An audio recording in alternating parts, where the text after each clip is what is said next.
दोस्तों, इस समय पूरे ताइवान को चीन ने चारों तरफ से घेर रखा है और जब से ताइवान के नए राष्ट्रपति लाई चिंते बने हैं तब से चीन और ताइवान के बीच संबंध और भी ज्यादा खराब हो गए। ताइवान के राष्ट्रपति ने साफ कहा कि ताइवान एक स्वतंत्र राष्ट्र है और इसमें चीन का कोई अधिकार नहीं है। इस घटना के बाद से ही चीन काफी ज्यादा बौखलाया हुआ है। चीन न सिर्फ ताइवान बल्कि पूरी दुनिया को भी धमका कर रखता है और वन चाइना पॉलिसी जो उसकी है उसको मानने के लिए बाध्य करता है और बाकी दुनिया मानते भी है।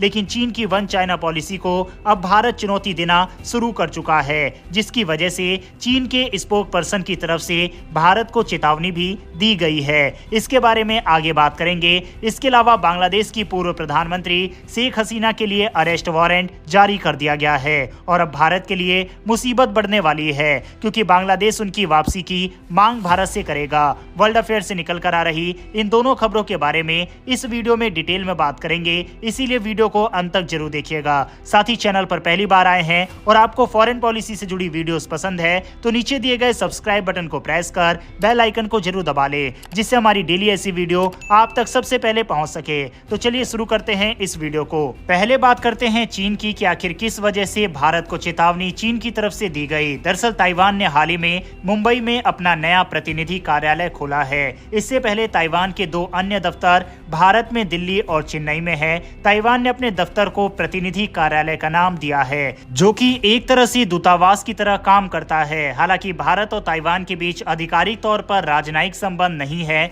लेकिन फिर भी व्यापार और सांस्कृतिक मामलों में दोनों देशों के बीच सहयोग है। अब ताइवान किसी भी देश के साथ कोई भी बातचीत करता है तो चीन को मिर्ची तुरंत लग जाती है। इससे पहले जब प्रधानमंत्री नरेंद्र मोदी तीसरी बार जीतकर सत्ता संभाली, उस समय ताइवान के राष्ट्रपति ने भारतीय प्रधानमंत्री नरेंद्र मोदी को कांग्रेचुलेट किया था, जिसका जवाब भारतीय प्रधानमंत्री की तरफ से भी दिया गया था और इस बात से भी चीन खासा नाराज था। वहीं अब भारत के अंदर ताइवान का प्रतिनिधि कार्यालय खोले जाने से चाइना का बीपी एक बार फिर से बढ़ गया, क्योंकि चीन जानता है कि ये कदम आगे चलकर ऑफिशियली राजनयिक संबंधों में भी कायम हो सकते हैं। यही कारण है कि चीन की विदेश मंत्रालय की प्रवक्ता माओ निंग ने साफ तौर पर कहा कि चीन ताइवान के साथ किसी भी तरह के आधिकारिक संबंधों का सख्त विरोध करता है। चीन ताइवान को अपना हिस्सा मानता है और वन चाइना पॉलिसी पर जोर देता है। माओ निंग ने कहा कि भारत ने भी वन चाइना पॉलिसी को स्वीकार किया है और उसे इसका पालन करना चाहिए। चीन का कहना है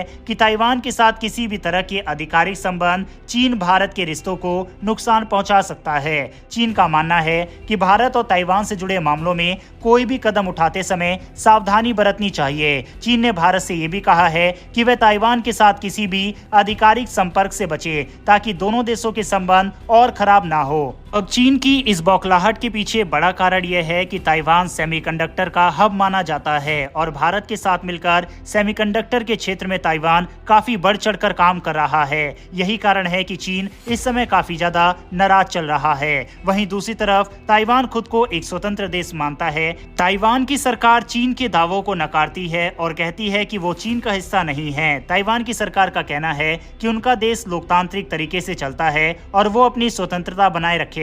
हाल ही में ताइवान के चारों ओर चीन ने बड़े पैमाने पर युद्ध अभ्यास भी किया था, जिसे ताइवान ने अपने खिलाफ डराने की कोशिश बताया और इस रीजन में एक नए युद्ध का खतरा काफी ज्यादा मंडरा रहा है। हालांकि जिस तरह से चीन की तरफ से भारत को धमकी दी गई है, ऐसे में भारत को वन चाइना पॉलिसी को मानते हुए ताइवान के साथ अपने रिश्तों को मजबूत नहीं करना चाहिए या फिर भारत को चीन की धमकियों को इग्नोर करते हुए ताइवान के साथ अपने रिश्तों को और मजबूत करना चाहिए, यह जानते हुए कि इससे भारत और चीन के संबंध और भी ज्यादा खराब हो सकते हैं। इस पर आपकी क्या राय है, कमेंट बॉक्स में लिखकर बताइएगा। बढ़ते हमारी अगली खबर की तरफ, जो कि बांग्लादेश से निकलकर सामने आ रही है। दरअसल बांग्लादेश के अंतर्राष्ट्रीय अपराध प्राधिकरण ने पूर्व प्रधानमंत्री शेख हसीना के खिलाफ अब अरेस्ट वारंट जारी कर दिया है। शेख हसीना के अलावा 45 लोगों के खिलाफ भी अरेस्ट वारंट जारी किया गया है। इसमें शेख हसीना की पार्टी अवामी लीग के शीर्ष नेता भी शामिल है। इस प्राधिकरण को शेख हसीना ने ही बनाया था ताकि साल 1971 1971 में पाकिस्तानी सेना के नरसंहार में मदद करने वाले लोगों के खिलाफ कार्रवाई किया जा सके।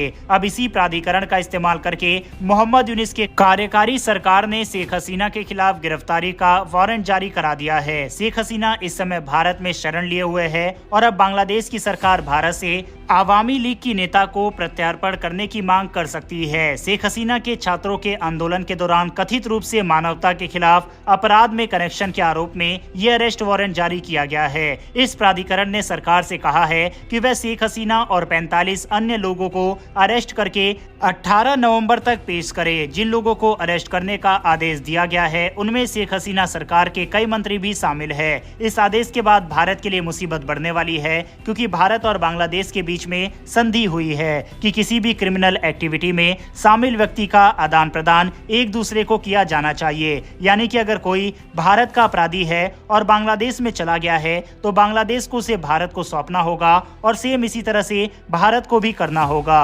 बहरहाल अब देखना होगा कि क्या भारत शेख हसीना को वापस बांग्लादेश भेजता है या फिर नहीं। वैसे आपके हिसाब से अगर बांग्लादेश प्रत्यर्पण की मांग करता है तो क्या भारत को शेख हसीना को वापस भेजना चाहिए या फिर नहीं? इस पर अपनी राय कमेंट बॉक्स में लिखकर बताइएगा। फिलहाल इस वीडियो में इतना ही। इन्फॉर्मेशन और वीडियो पसंद आई हो तो वीडियो को लाइक करके हमारी आने वाली डेली ऐसी वीडियो के लिए चैनल को सब्सक्राइब कर बेल नोटिफिकेशन अवश्य दबा ले। फिर मिलेंगे ऐसी एक नई वीडियो के साथ। धन्यवाद। जय हिंद।